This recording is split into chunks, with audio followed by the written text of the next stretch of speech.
The theme is experiences and the topic is migration. Hi, Ekar. This is part two of your individual oral. So, first question: what can be the main idea of experiences? I think that the main idea of the work experiences is that they are not just isolated events, but a collection of moments, good or bad, that help us to grow and build our identity. Experiences include achievements, also mistakes, and even everyday like routines that teach us values and skills. For example, when I changed from middle school to high school, it felt like starting like a whole new chapter of my life. I have to leave behind my old friends, adapt to new teachers, and get used to different rules. So that experience showed me how to be like resilient and how to understand people from different backgrounds. In my view, experiences are like invisible teachers that stays with you and shapes your future decisions and your way of seeing the world. Nice. Second questions: what are your reactions or thoughts to the topic migration? When I hear the word migration, I immediately think of movement, change, and also hope, but also challenges and sacrifices. People migrate because they are searching for safety, for better opportunities, or maybe just to renew it with their families. Personally, I've never migrated to another country, but I have changed school like several times, and each time I had to say goodbye to my friends and adjust to a new environment.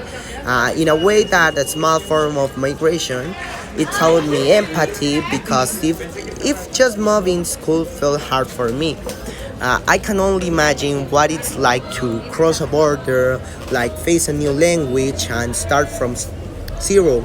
So for me, migration is a very human process that carries both dreams and also difficulties. I share opinion. Third question: how relevant is this topic, migration, to an Anglophone culture? Migration is an extremely relevant topic to the Anglophone cultures because many of those countries were literally built by migrants. United States, Canada, Australia, these are places that have identities shaped by people arriving from all over of the world. Their food, also music, traditions, and even the way that they celebrate holidays come from migrant communities.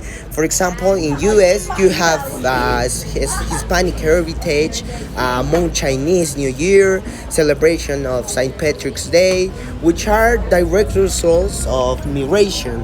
So even like the English language itself, it is full of influencers also from I don't know other languages. So migration is this part of culture that is not only like a political issue. It is a foundation of who they are and how they live. Fourth question: what are some examples of migration in your community? In my city, I think that one of the clearest examples are the Central American migrant caravans that pass through Mexico. You can see families with children walking long distances, stopping at shelters or train stations.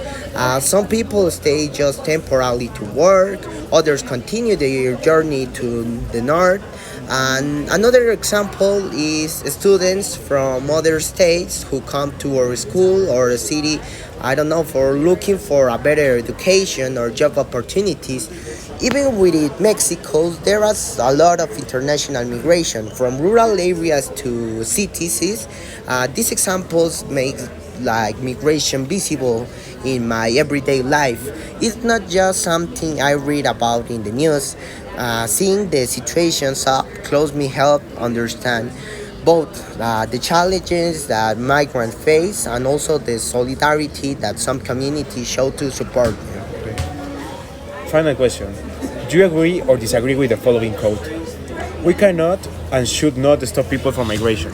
We have to give them a better life at home. Migration is a process, not a problem. I mostly agree with that quote because migration is a natural human process. It has existed through history. People move from survival, work, or freedom. So completely stopping migration would be unrealistic and also unfair. However, I think that the second part of the quote is just as important. Government should focus on improving living conditions so people don't feel forced to leave their homes. For example, in Mexico, if rural communities had better school, hospitals, and job opportunities, fewer people would risk dangerous journeys to the north.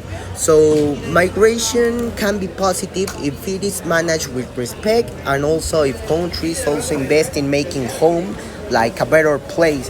So, in that sense, I see migration less as a problem and more as an opportunity to rethink policies and solidarity.